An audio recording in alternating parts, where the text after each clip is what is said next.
Welcome to the Metaville. I'm Rosanna, Catalano, an attorney and the founder of Rocket Ship Consultants. I'm excited to be your ambassador to the Metaverse today. And I'm Nathan Moon, an attorney and the content director for Rocket Ship Consultants.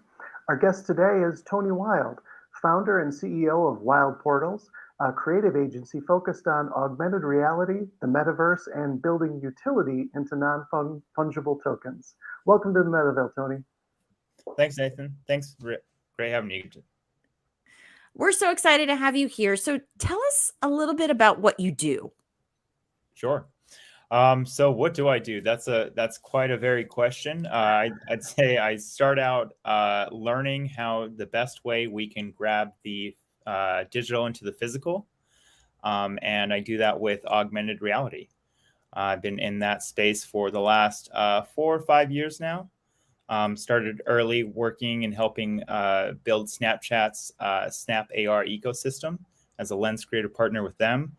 And then one thing led to another. And hey, you're pretty good at 3D development. You have an interesting team dynamic here. We'd like to work with you on this project. And next thing you know, I'm building out digital pizzas and pizza saver tables. So how is your work then part of the expanding concept of the metaverse? Sure.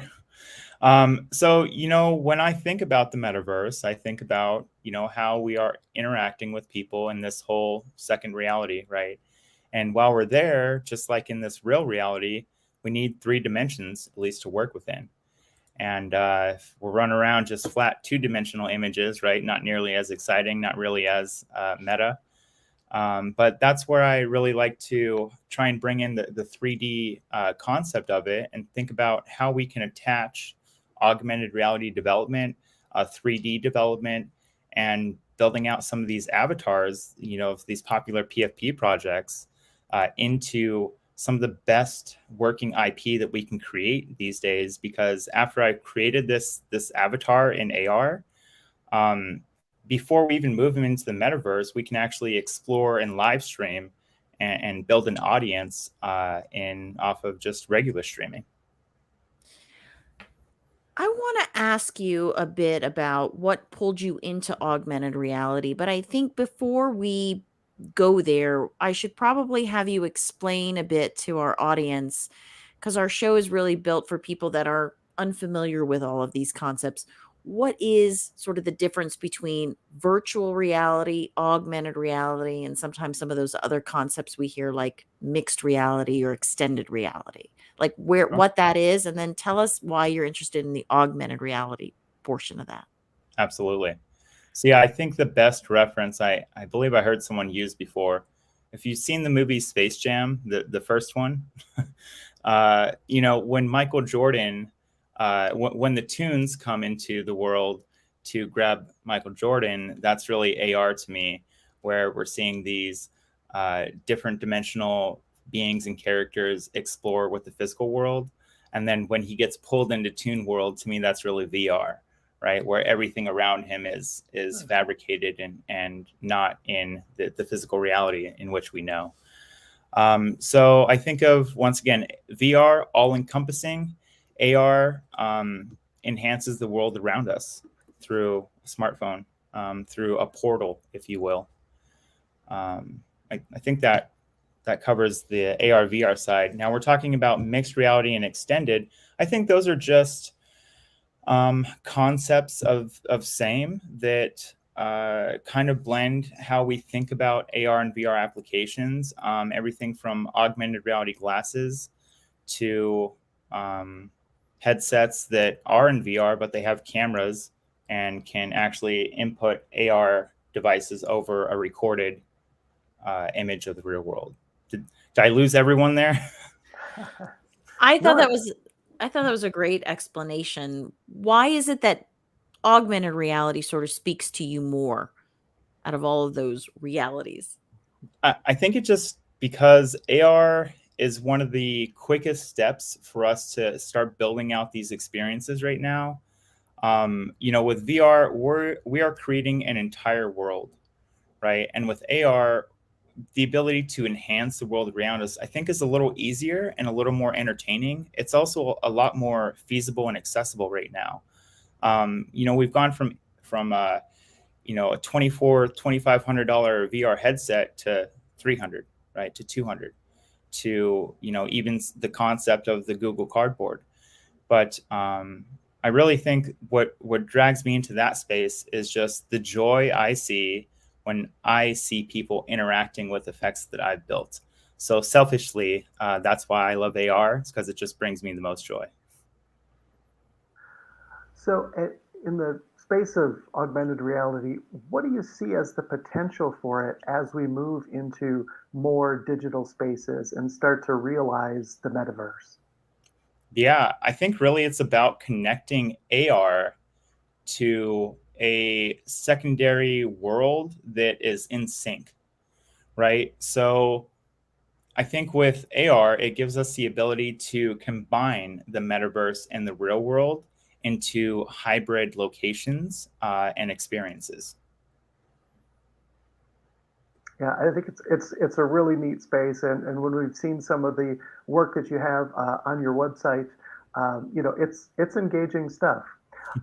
Let's take a quick break, and when we come back, we want to learn more about Web3 and the hot topic of NFTs.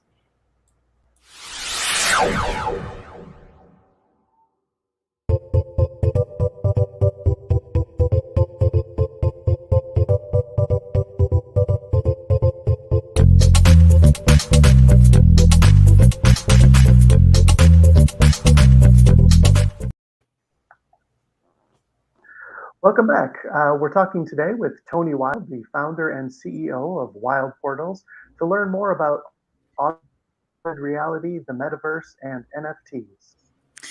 So, Tony, I was wondering, how are the traditional thoughts around value and commodity challenged as the Web3 progresses, this metaverse creates itself? That's a very, very complex question. I wish we had all the time in the world to answer that. Um, yeah, where does this really transform into, right? Me personally, I'm all about that utility. So to me, I see blockchain as really just when people try and say like, explain this like down to like my level, right? Why do I need to be interested in NFTs, or how can it help my business? And I'm not an artist. I don't paint. I do HVAC, right? And HVAC is a very, very interesting example that I haven't really dove into for like an NFT space. But I really think about how NFTs can really just drive this genuine articles of utility, and member like certified membership into clubs, being able to vote transparently. I mean, I think we're just, I mean, everyone, right? We all believe that we're right on the cusp of this exploding out more to just a PFP project, just a fun art project that maybe this can turn into a comic book or a TV show. But I'm more interested in what kind of physical products can I create out of this? When is Nike going to drop an NFT that allows me to, make sure that my shoes always look like the shoes that I own my digital copy of, right? How is that going to change in the future? So, I mean, I know I'm going off on a little random tangent here with all this, but really, I think about the metaverse and how we're moving forward. And it's just about certification and tickets and tying that to utility and experience. It's not about that. The art has a play in it, but that's not what's important, right? I Um, think you're I think you're right. I spoke with a group of court reporters actually a week ago, and I talked to them about the metaverse. I mentioned it and I said, in the future you might be putting your transcripts on the blockchain, these transcripts that you certify and submit in court and authenticate. So I think there is a place for every profession and every industry. Um, right. It's crazy, right? Because the most exciting things are really the most boring things right now. That's why it's so hard to wrap around like what is this capable of? Because just like you said, being able to put your transcripts on the blockchain, I mean, hey, doesn't couldn't that verify the vote of a judicial federal Supreme Court order in the future, right? I even think about taking that, like I said, back to a voting transparency issue. ENS dropped their token, Ethereum name service, the ENS token, and that just governs their constitution, right? How they write the protocol. Terribly exciting, but to a lot of people, it's just kind of right over their head right now. Right. The thing that I think we've seen just explode seemingly overnight is the NFT market, and it's primarily the art market. But what do you see as the future of NFTs or digital collectibles and then NFT communities? Yeah. So, one project that I'm working on with a group, and this is a little surprise to you guys too, I'm thinking about it in real estate terms as well. So one part is thinking about it in real estate terms. How can we sell real estate and land development on the blockchain? Another is I'm working with an MMA organization named Titan FC. And with Titan, we're trying to create digital fighters that the fans can have greater experiences with when they go to these events and these fights. So fighter meet and greets, a fighting game, seeing their fighter on the shorts or on the fight canvas. Those are really exciting things that we can tie in, even picking somebody out of the general audience and allowing them to sit at the VIP table. That's an experience that can be done time and time again just from the ownership of something. And that's where I definitely see things going, right? It's not about, and it takes everybody else playing its part, right? We see Twitter, I'm sure LinkedIn, there's a lot of these social platforms that are starting to put Web3 authentication in, right? Really proving that it's not just right-click save. This is legit Web3 access tokenized. Yes, I do own this, right? Right. So I have a question about you and I spoke before we went on air about a project you worked on called Rare Pizzas, and I'm putting the website across the bottom, and I'm wondering if you could explain to our audience what it is. Sure. So thank you. And yeah, Rare Pizzas was the very first NFT project that I had become a part of in the community. I learned about Rare Pizzas jumping into Clubhouse back in early February. I think back in January. And then I think around February is when it really kicked off for the project. But Rare Pizzas is a collection of not just one artist or two or 10, but over 315, I think, different artists. And each artist created either a crust or a sauce or a topping, right? I had the pizza table, so I just want to save that pizza, right? Make sure it doesn't get all messed up. But really, the goal of Rare Pizzas is that pizza should be free, So we actually created and generated 10,000 with this giant group, 10,000 unique pizzas and pizza boxes that 51% went to the artist, 49% went to the cause, and that cause was to deliver free pizza. So I believe we've raised at least 7 figures. I'm not at liberty to discuss the exact amount, but from that amount, we've actually given out free pizza. So if you go to rarepizzas.com, even right now, there's you can join. This is an ongoing thing. This isn't just 1 year. Every single year, we want to have the world's biggest pizza party.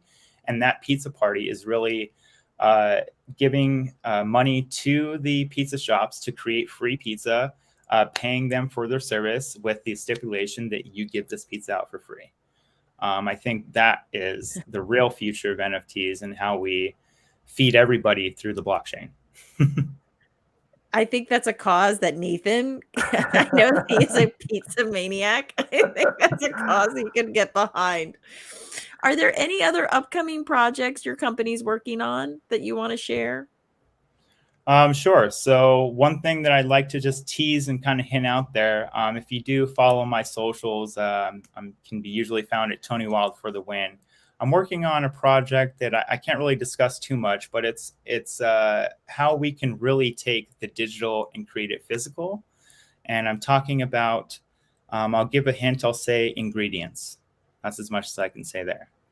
So from this project, I believe we can bring the community in and create a digital community, digital idea, build a community around a digital idea, and deliver a physical product from it. So more on that very soon. We'll have to stay tuned. Yeah, very fascinating stuff. So, Tony, how can our audience members get in touch with you or your organization? What are the best ways? Sure. So, I believe in Web3, we need to be transparent. I want to definitely be out there, and this is who I am. My name is Tony Wild. So you can find me on Twitter at Tony_Wild. My AR company is Wild Portals. You can see us at wildportals.com. And drop in, say hello. I'm here to educate and entertain. So say hi. I love that. Well, thank you so much for joining us today. We really appreciate it. Thank you, guys. It was really an honor and a pleasure. And go Metaverse. Go Metaville. Exactly. Well, let me wrap this up by saying our show discusses all topics related to the metaverse, and to suggest a guest or become a sponsor, reach out to us. Our emails will appear at the end of the show. And don't forget to like or subscribe to our show. And of course, share it on your social media channels. Signing off from the Metaville, I'm Rosanna Catalano. And I'm Nathan Moon. Join us next time on the Metaville to be ready for what's next.